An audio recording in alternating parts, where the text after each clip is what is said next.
Greetings, Pathfinders! Today we are going to do a short look and react to all the reveals that came up at Paizo-Con this year. I wasn't really able to watch the streams too much, but I have a bunch of compiled information that I've put in a little Google Doc here for myself to talk about. I'm not going to be going over every little detail that they announced, mostly just doing the quick hit highlights and talking about some of the lore reveals and upcoming implications for those. So starting off with Pathfinder, they talked about the new hardcover books that are coming out.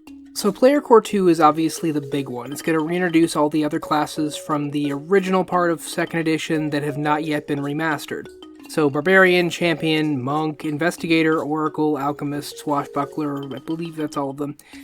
Not all of them are getting major reworks. Champion, Alchemist, and Oracle, I think, got the biggest ones. Monk didn't get too much. Barbarian didn't get too much. I think Swashbuckler just got a few more options, and Investigator mostly got wording tweaks. Which is good, because Investigator's really worded very weirdly. It's very verbose, and a lot of it basically just comes down to, hey, just ask your GM. We're also getting most of the ancestries that haven't been reintroduced yet, so Catfolk, Kolo, Gripply, Kobold, Hobgoblin, Lizardfolk, Ratfolk, and Tengu, along with the versatile heritage for Dampier, Duskwalker, and a new Dragonblood. The Dragonblood one will be pretty cool for people who just really want to be dragons or play 5th edition Dragonborn in Pathfinder for whatever reason. But from what they've shown, it doesn't have to be full-on you're a dragon person, it can be a little bit more subtle.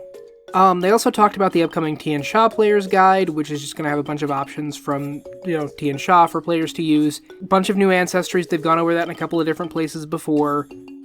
I do think it's funny that they've released in Howl of the Wild recently a Minotaur, and now there's a separate, different cow ancestry from Tian Sha, which is kind of funny. Next, we're going to talk about War of the Immortals, which is, of course, the big meta event book that's going to be coming out. They talked about the new classes that's coming from that. They also showed what looks like the moment of Gorham's death, where it looks like the Red Mantis is responsible. Now, I personally want to go on my big tinfoil hat theory that he was framed. I think Norgorber did it. I think that the Red Mantis was framed for it, and that's going to be what kicks off the war. Because, I don't know, I like the idea that Achikak really does have this I will not kill other gods thing. And so the idea of him breaking that to kill Gorham for whatever reason, unless there was something Gorham was going to do that, necessitated it. So it'll be interesting to find out what's going to happen with that, which kind of ties into something we'll talk about in a little bit. But for the other hardcover books, they talked about Divine Mysteries, which is going to be the God update book. Obviously, War of the Immortals is going to change a lot about the Pantheons, and so Divine Mysteries is going to really update us on what's going on with them. It's also going to give us new information about some gods and different connections that they have now. And of course, with the God's Reign empowering all these new people, we're going to have a bunch of new divinities rising up to join various pantheons. And then the last thing they did is they announced a new book called the NPC Core, which is basically just a book of ready-made NPCs you can use for any campaign. They had a very similar book, and in fact a very similar series of books called the various codexes for 1st edition. There was an NPC codex, a character codex, and a villain codex, I believe. I know the NPC and villain codexes were there. I could turn around and look at my shelf, but I don't want to. And those were really useful, both for just giving you new ideas for characters to use and giving you just a ready-made NPC stat block you could just plop down anywhere. And I think that's going to be really cool. It's going to be a really fun GM tool. This is definitely if you're a player, you can skip this kind of book, I think, but as a GM, it'll be really fun. We're going to move on to the adventures now. They revealed Pray for Death, which is a hardcover adventure where you're playing as Red Mantis assassins, and you literally, according to them, you see Gorham die at the start of this adventure and have to deal with the aftermath of that. Again, I'm wondering if it's going to be a case of you're trying to prove your god innocent, you're trying to figure out what happened, if this is going to cause a schism of faith in the Red Mantis assassins, because part of their whole deal is they model themselves after how their god acts, and so the reason the Red Mantis assassins won't kill, essentially, rightful rulers is because their god will not kill other gods. So it's going to be interesting to see how that kind of plays out. In terms of the AP line, we have the start of Curtain Call, which I honestly thought Curtain Call was not going to play into War of the Immortals when they first announced it, because it doesn't seem like it will. But apparently the war happens midway through Curtain Call, which is about you putting on an opera or play based on your previous adventures. Your party starts as these high-level adventurers that have already gone out and done a bunch of these adventure cool stuff, and now you're putting on a play to show people just how awesome and cool you are. and then a god dies in the middle of it. And because the second adventure includes the word Skinsaw Man in the title, I didn't write down the exact title, but I know it's in there. That fuels my suspicion about Norgorber being responsible for this in some capacity. Following Curtain Call, we're going to have, just check my name here, Triumph of the Tusk, which is going to be a very orc-centered, orc-heavy AP set in Belkzen, which is going to be really interesting because it's going to be our first look at the sort of new approach they've taken to orcs, really as a like full adventure focus. The last time we were in Belkzen, the orcs weren't even really the focus, it was for the Giant Slayer AP, and so you're gonna get more...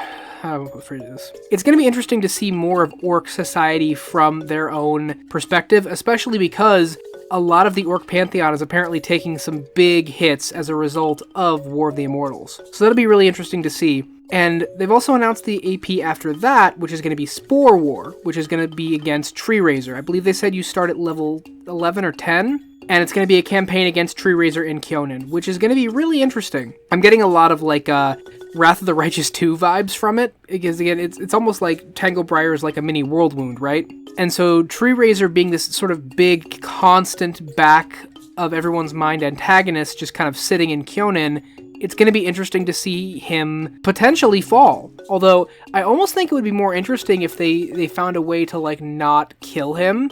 God, can you imagine if, like, he ran away to the Gravelands and now, like, Tar-Baphon and him are in talks to really fuck up Kyonin? That would be funny. We also have a return to the novel line with Lane Merciel, I believe, who is writing a book. It's actually going to feature the Iconics. Previous books didn't. They featured just an original cast of characters. And we are going to basically see another aspect of the Gods' War. It's going to involve a new spawn of Rovagug, as apparently part of the Gods' reign is him going to be trying to break out, as he kind of always does. But with everyone else kind of cosmically distracted, this is probably his best chance to do so. So it'll be interesting seeing that. We're also getting Cleric and Rogue lesbians, which is always fun. Always nice to see them. And the last thing we're going to touch on for Pathfinder is the next year of Pathfinder Society play. It's going to be year 6 for 2nd edition, called Year of Immortal Influence, and apparently they'll be dealing with a wealthy socialite named Hesla Embersplitter, which I'm really wondering, like, is she going to be one of these people empowered by the God's reign? Because it's kind of weird to be like, oh yeah, it's this wealthy socialite, and it's like the thing we're dealing with is that God blood is raining down and covering everything. So a lot of interesting war developments. I'm really looking forward to seeing how this meta event plays out across the entire setting. Because the way Paizo did their last meta event, which was in Starfinder and was the Drift Crisis, that one I wasn't super fond of, so we'll see how this goes. But if nothing else, the stuff we're getting from it looks really cool.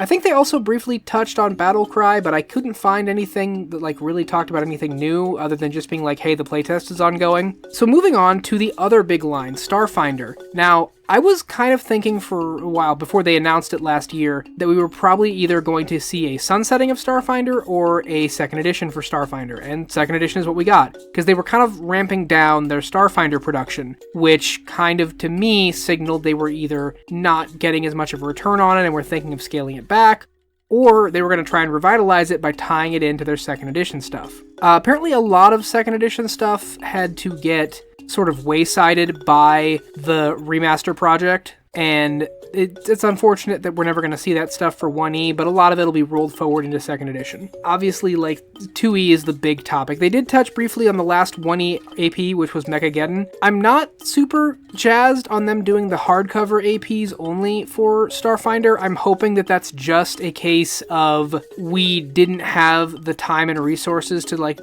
do them as a bunch of, like, part soft covers, so we're just doing standalone adventures and calling them adventure paths. Because, I mean, the last one they released before Mechageddon was just Starfinder Society Year 1 cobbled together as an adventure path. Which I wouldn't mind seeing them do more if they kind of needed to, and this sounds mean, but if they needed to recycle content, I wouldn't mind seeing them take these yearly society stories and figure out a way to make them as a single playable adventure, in part because I don't know I don't actually really participate in society play, either Starfinder or Pathfinder Society, very much, so I don't know how much play these older adventures get, but it'd be neat to be able to see those it'd be neat to see these plot lines actually play out as they were intended, especially because a lot of them end and begin with like these big epic table events that you can only really get to by going to like cons, because I've tried to help run one at a local game store. Granted, this was for 5th edition, not for Pathfinder, but still, doing those like big multi-table events at a local game store can be very taxing. But for what we're getting with Starfinder, a lot of really big lore stuff. The most impactful one, I think. Well, I mean, it's gonna be the most impactful. I don't know why I think. I don't know of anybody who, if I told you these two things, they're going to rate this first one as somehow less impactful than the second. It ties into our playtest adventures. They released a playtest adventure for 2nd edition for Pathfinder. That one was a lot more like we're trying to throw different mechanical situations at you just to see how they work. Like there was one in there where you were literally just supposed to die so they could test how the dying rules really felt and worked for players. But since they already have the 2E framework tested, a lot of this is going to be more like Starfinder specific stuff focused. For that, we have a Cosmic Birthday, which is about one of the planets in the Pact World systems being born. So yeah, the planet Octurne is basically a elder god, outer god, evil like dark space entity that is just like not born yet. Well, now it's being born, and yeah, that's going to have a lot of implications. I'm wondering how much of it is going to be like how much planet is left? Is this thing literally going to break out of the planet and fly off? What's going to happen there? Like, imagine if Azathoth just like popped out of Earth one day, or like that big head from that Marvel movie nobody remembers. This is going to be really good. The other event that's going to be kicked off with these playtest adventures is one called Empires Devoured, which apparently begins a war between the Viscarium and the Aslanti Star Empire, which is going to be really interesting, especially because when they teased the Aslanti Star Empire, they included the new, like, Sihedron Guard, which the Sihedron is associated with Thassalon. So it's interesting to see, like almost like old Thessalonian influence sleeping into the Aslanti Star Empire. That's going to be really interesting to see how that eventually kind of shakes out.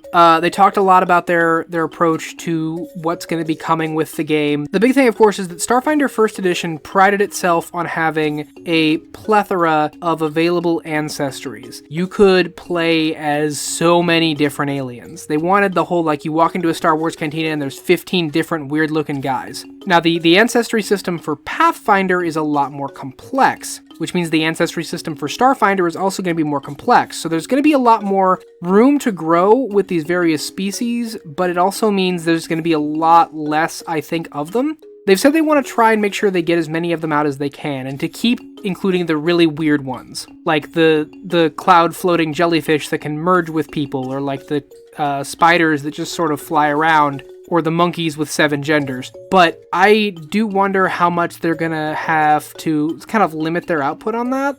That said, Pathfinder has been putting out some pretty interesting ancestries as it is, just with their supplement lines. I mean, Howl of the Wild just gave us 6 whole new ones. So I do hope that they can manage to keep up with what they wanted with 1st edition. I mean, they might be able to fill a whole book just taking all the 1st edition ancestries and including them in a way that works in 2nd edition. We're also going to have the last of the Starfinder Society 1E seasons, which is going to be wrapping up all of the loose ends that are currently sort of floating around from 1st edition Starfinder Society. They kind of did the same thing with Pathfinder Society, where they wanted to sort of wrap up the plot threads that were kind of really prevalent in like the first era, and then kind of go forward, not with like a fully new slate, but with a somewhat reset status quo. So that'll be interesting to see where that goes. So that was really the big announcements for those. They did also announce a board game called Pathfinder Quest, which I'm not a big board game person, so I'm not super interested in that. But I mean, I'm willing to play it if somebody else is, and if I can find a way to take a look at it, I certainly will. But as somebody who's kind of really lore focused, there's probably not a whole lot for me there. I know we're probably not going to get much info on like new Starfinder APs until the actual release year, which the playtest is coming out this year at Gen Con, which means we're probably not going to see the actual Starfinder game until 2025. And then at that point, because when Pathfinder 2nd Edition released, they included the player's handbook, the core rulebook, and then they included the first adventure as well as the first part of the AP as kind of like their launch products. So I'm wondering if they're going to do that for Starfinder or if they're just going to launch the book. So overall, a lot of this is pretty cool. Most of it we actually kind of already knew from the War of the Immortals playtest. There's not like a whole lot, I think, that was really like a big, like, punch you in the face announcement. Honestly, I think they probably could have saved Battlecry here and kind of had that be their big, like, whoa, wow, big news moment. But I think they also did kind of want this to be more focused on Starfinder and moving into their War of the Immortals big meta event.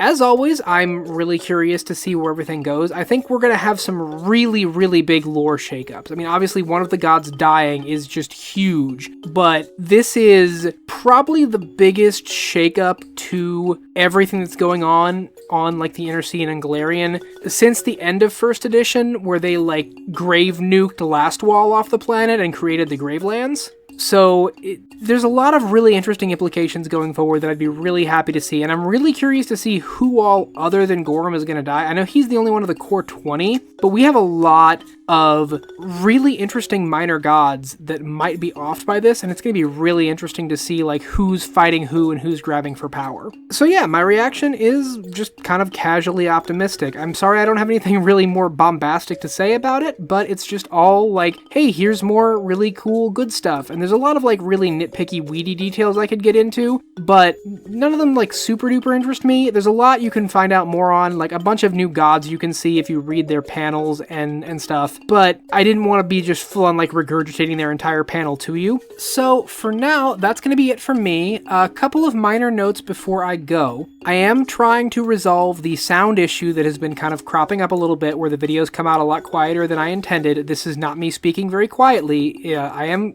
quite a loud person, but there's some like loudness normalization going on somewhere in the background. I think it's at the YouTube upload. I hopefully have had that fixed. Please comment and let me know if it sounds better or if it sounds worse. With that, I hope to have a video on both Absalom and its current modern-day iteration of Varisia up for you within the next couple weeks, and with that, it'll be me signing off. Remember to explore, report, and cooperate. And for today's call to action, I would like you to go to your nearest supermarket, find where they keep the apples, pick an apple kind of on the bottom of the pile, and put it on the top of the pile. Not to knock the pile over. We don't want to make work for these hardworking grocery store clerks. I just want one apple to feel taller. Can you do that for me? Can you make a tall apple? I believe you can. I believe in you. You're amazing. Have a good one, Pathfinders. Bye-bye now.